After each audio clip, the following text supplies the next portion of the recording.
ይህ በዕለተ ሮብ የሚቀርብላችሁ የማህበረ ትጋት ድምፅ ነው።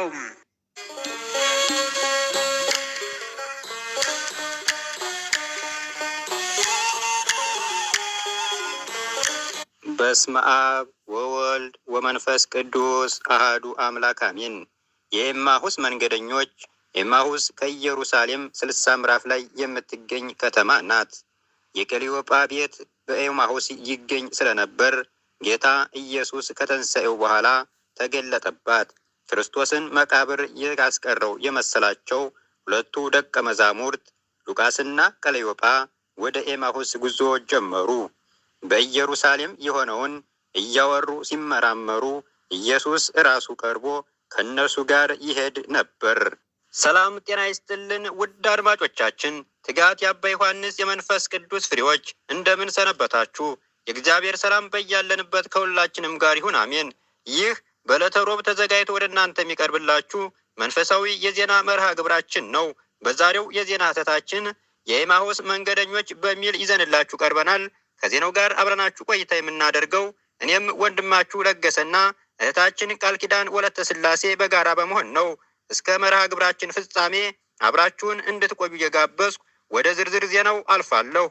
ነገር ግን እንዳያውቁት ዓይናቸው ተይዞ ነበር። ኢየሱስ እየተወለጋችሁ ስትሄዱ እርስ በርሳችሁ የምትነጋገሯቸው እነዚህ ነገሮች ምንድናቸው? አላቸው።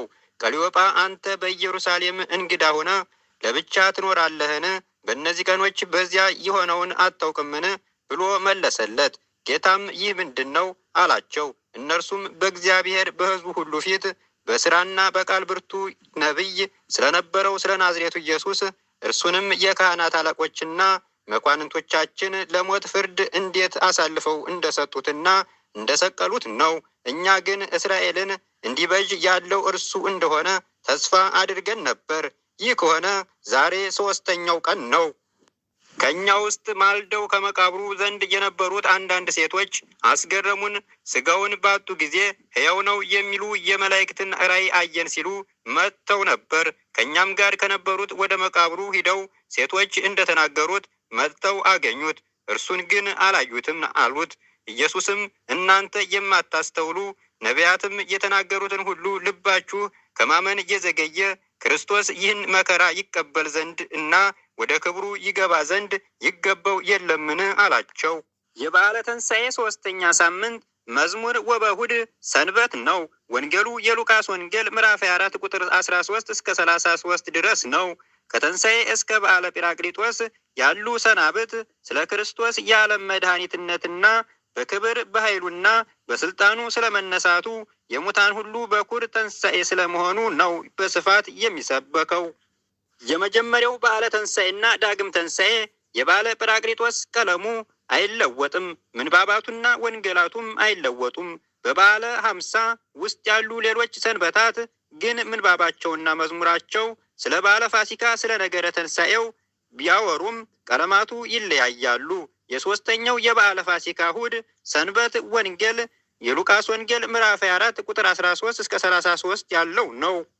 የመጀመሪያው በክርስቶስ ሞት ተስፋ የቆረጡ መንገደኞች፣ ሁለተኛው ስለ ሞቱና በመዋዕለ ሥጋዊው ስለ ስራው ድንቅ ስራ የሚዋሩ መንገደኞች፣ ሶስተኛ ክርስቶስ አብሯቸው የሚጓዙ መንገደኞች፣ አራተኛ አብሯቸው ያለውን መድኃኒታቸውን ያላወቁ መንገደኞች፣ አምስተኛ ደግነት ያልተለያቸው ምንም ተስፋ ቢቆርጡም ለሀገሩ እንግዳ ነው ያሉትን እንግዳ አብረህን እደር ያሉ መንገደኞች፣ ስድስተኛ የተባረከውን እንጀራ የበሉ መንገደኞች፣ ሰባተኛ ዓይናቸው ተገልጦ መድኃኒታቸውን ያወቁ መንገደኞች፣ ስምንተኛ ካወቁት በኋላ መንገዳቸውን እየቀየሩ መንገደኞች፣ በመጨረሻ ትንሣኤው ጌታ ትንሣኤውን እየገለጠላቸው መንገደኞች። ኢየሱስ ራሱ ቀርቦ ከእነርሱ ጋር ይሄድ ነበር።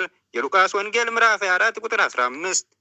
በእውነት ልብ የሚነካ አስተማሪ የሆነ የመጽሐፍ ቅዱስ ክፍል ነው።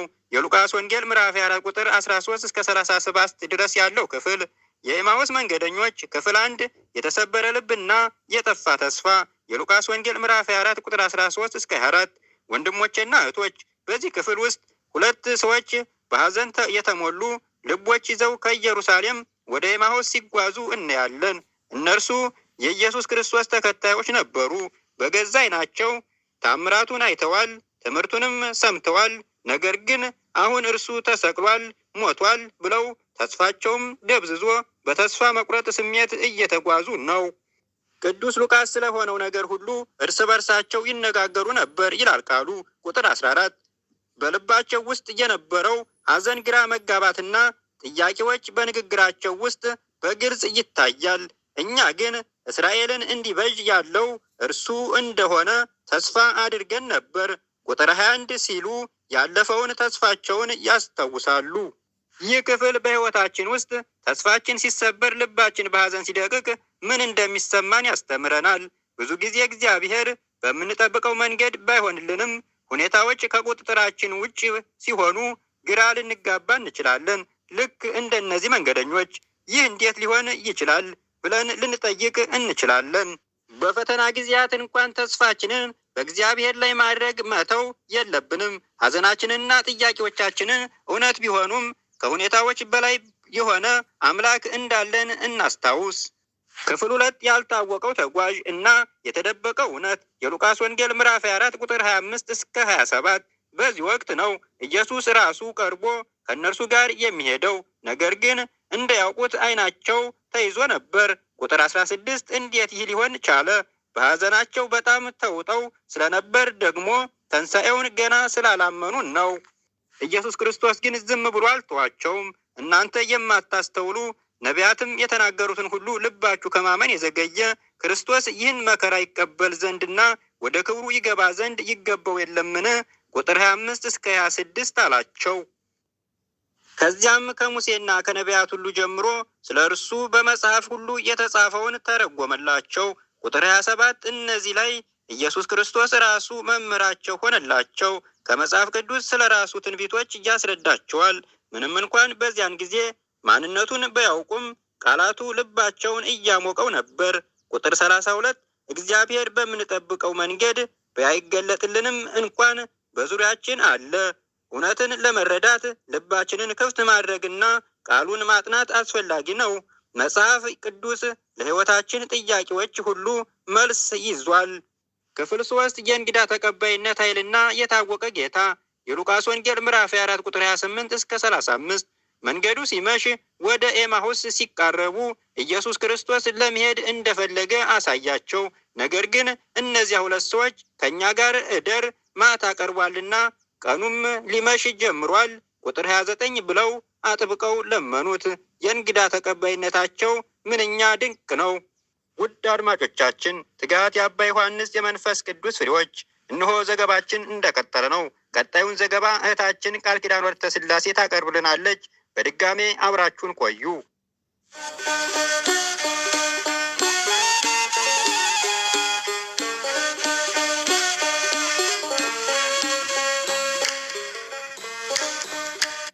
በእንግድነታቸውም ኢየሱስ ክርስቶስ ከእነርሱ ጋር ሊያድር ገባ። በዚያች ምሽት የሆነው ነገር ታላቅ መገለጥ ነበረ።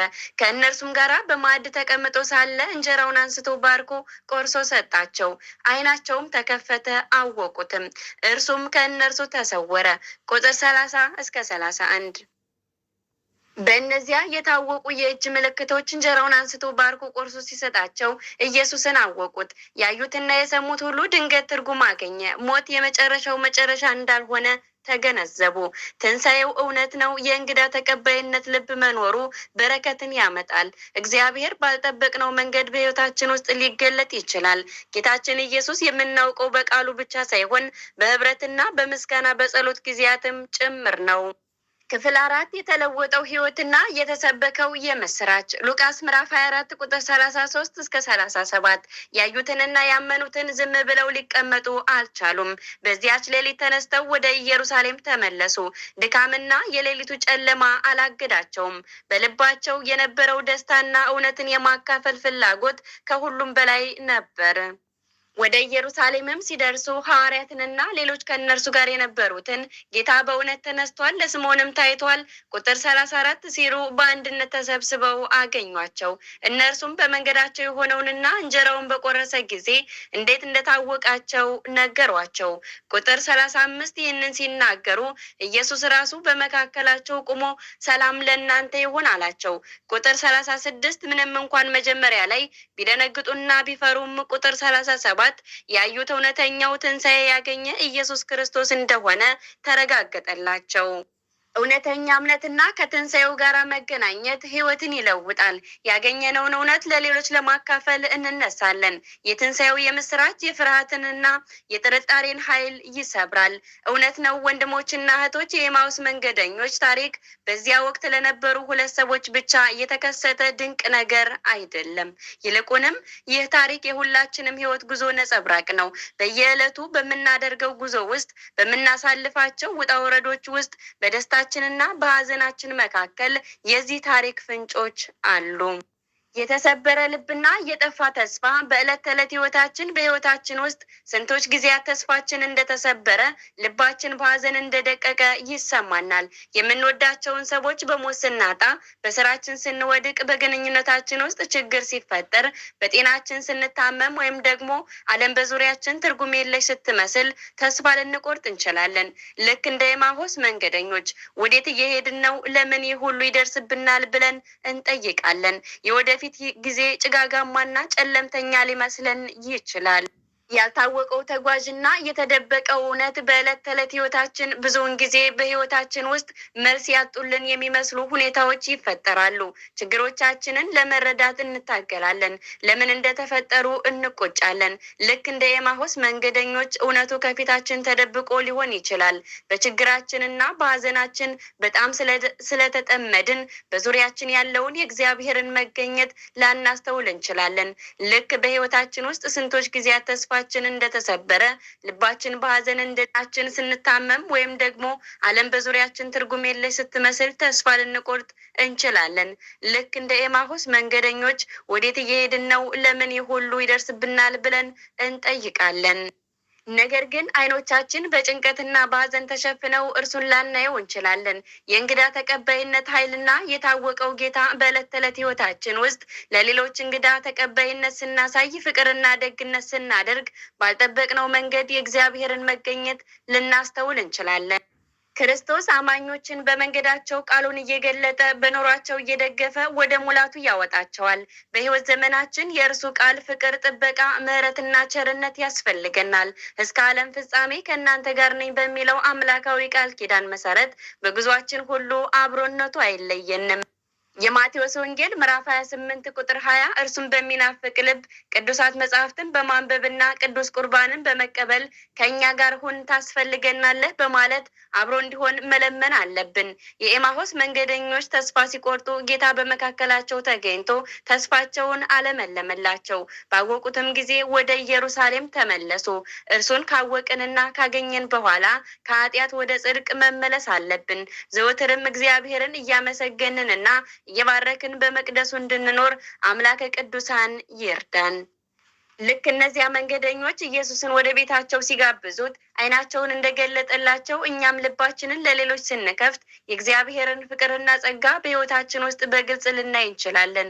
በጋራ በምንሰበሰብበት፣ በምንጸልይበት፣ ቃሉን በምናዳምጥበት ጊዜ ጌታችን ኢየሱስ በመካከላችን እንዳለ በልባችን ይሰማናል። የተለወጠ ሕይወትና የተሰበከው የምስራች በዕለት ተዕለት ሕይወታችን እውነተኛ የሆነ የእግዚአብሔርን መገኘት በሕይወታችን ላይ ለውጥ ያመጣል። ልክ እነዚያ መንገደኞች ኢየሱስን እንዳወቁ ወዲያውን ወደ ኢየሩሳሌም ለመመለስ እንደተነሳሱ እኛም የእግዚአብሔርን እውነት በልባችን ስንቀምስ ዝም ብለን ልንቀመጥ አንችልም። ያገኘነውን ደስታና ተስፋ ለሌሎች ለማካፈል እንነሳሳለን። በቃላችን፣ በድርጊታችን፣ በሕይወታችን ሁሉ የትንሣኤውን የምስራች እንሰብካለን። ፍርሃታችን ይወገዳል፣ ጥርጣሬያችን ይፈርሳል፣ በሕይወታችን ውስጥ አዲስ ዓላማና ትርጉም ይፈጥራል። በዚያ መንገድ ከእነርሱ ጋር እንደተጓዘ ዛሬም በሕይወታችን አስቸጋሪ ጊዜያት ከእኛ ጋር አለ። ነገር ግን ዓይኖቻችን በጭንቀትና በሐዘን ተሸፍነው እርሱን ላናየው እንችላለን። የእንግዳ ተቀባይነት ኃይልና የታወቀው ጌታ በዕለት ተዕለት ሕይወታችን በዕለት ተዕለት ህይወታችን ውስጥ ለሌሎች እንግዳ ተቀባይነትን ስናሳይ፣ ፍቅርና ደግነት ስናደርግ፣ ባልጠበቅነው መንገድ እግዚአብሔርን መገኘት ልናስተውል እንችላለን። ልክ እነዚያ መንገደኞች ኢየሱስ ክርስቶስን ወደ ቤታቸው ሲጋብዙት ራሳቸውን እንደገለጠላቸው እኛም ልባችንን ለሌሎች ስንከፍት የእግዚአብሔርን ፍቅርና ጸጋ በህይወታችን ውስጥ በግልጽ ልናይ እንችላለን። በጋራ በምንሰበሰብበት፣ በምንጸልይበት፣ ቃሉን በምናጠናበት ጊዜያት ኢየሱስ በመካከላችን እንዳለ ልባችን ይሰማናል። የተለወጠ ህይወትና የተሰበከው የምስራች በዕለት ተዕለት ህይወታችን እውነተኛ የሆነ የእግዚአብሔርን መገናኘት በህይወታችን ላይ ለውጥ ያመጣል። ልክ እነዚያ መንገደኞች ኢየሱስን እንዳወቁ ወዲያውኑ ወደ ኢየሩሳሌም ለመመለስ እንደተነሳሱ እኛም የእግዚአብሔርን እውነት በልባችን ስንቀምስ ዝም ብለን ልንቀመጥ አንችልም። ያገኘነውን ደስታና ተስፋ ለሌሎች ለማካፈል እንነሳሳለን። በቃላችን፣ በድርጊታችን፣ በህይወታችን ሁሉ የትንሣኤውን የምስራች እንሰብካለን። ፍርሃታችን ይወገዳል፣ ጥርጣሬያችን ይፈርሳል፣ በህይወታችን ውስጥ አዲስ ዓላማና ትርጉም ይፈጥራል። ስለዚህ ወንድሞችና እህቶች የኤማሁስ መንገደኞች ታሪክ የሩቅ ዘመን ትውስታ ብቻ አይደለም። ይህ ታሪክ በየቀኑ በምናደርገው ጉዞ ውስጥ የሚደጋገም እውነት ነው። በተስፋ መቁረጥ ውስጥ ብናልፍም፣ ባልታወቁ መንገዶች ብንጓዝም፣ ልባችንን ለእንግዳ ተቀባይነት ከከፈትን፣ ቃሉን ካጠናን፣ በህብረት ከኖርን ኢየሱስ ክርስቶስ ራሱን ለእኛ ይገልጣል። ያን ጊዜም ህይወታችን ይለወጣል። ያገኘነውን ታላቅ የምስራች ደግሞ ለዓለም ሁሉ ለማካፈል እንነሳሳለን። ዛሬም ልባችንን ለእግዚአብሔር እንክፈት። እርሱ በሁላችንም የህይወት ጎዳና ላይ ከእኛ ጋር እየተጓዘ ነው። አይኖቻችን እንዲከፈቱ፣ ልባችን እንዲነቃቃ፣ ህይወታችንን በትንሣኤው ኃይል እንዲለወጥ የሰራዊት ጌታ እግዚአብሔር ማስተዋሉን ያድለን። እኛም የመንግስተ ሰማይ መንገደኞች ነንና በጉዟችን ሁሉ ኢየሱስ ክርስቶስ ይቅደምልን። ብዙ ሰዎች መንገድ ላይ ቀርተዋል። ብዙ ሰዎች የተከተሉትን አምላክ የህይወት ዋስትናቸው መሆኑን ባለማወቅ መንገድ ላይ ቀርተዋልና እውነት ነው። ይህ የኤማሁስ መንገደኞች ታሪክ የህይወታችን ጉዞ በሚገባ ያሳያል። በጉዟችን ሁሉ ጌታችን ኢየሱስ ክርስቶስ ከእኛ ጋር እንዲሆን ልባችንን እንክፈትለት። ውድ አድማጮቻችን፣ ትጋት የአባታችን የአባ ዮሐንስ የመንፈስ ቅዱስ ፍሬዎች የተዋህዶ ልጆች ሆይ፣ እነሆ የኤማሁስ መንገደኞች ከሚለው የዜና ሀተታችን ብዙ ትምህርት እንዳገኛችሁበት ባለሙሉ ተስፋ ነን። ሰላም ወስብሐት ለእግዚአብሔር ወለወላዲቱ ድንግል ወለመስቀሉ ክብር። ይቆየን። አሜን።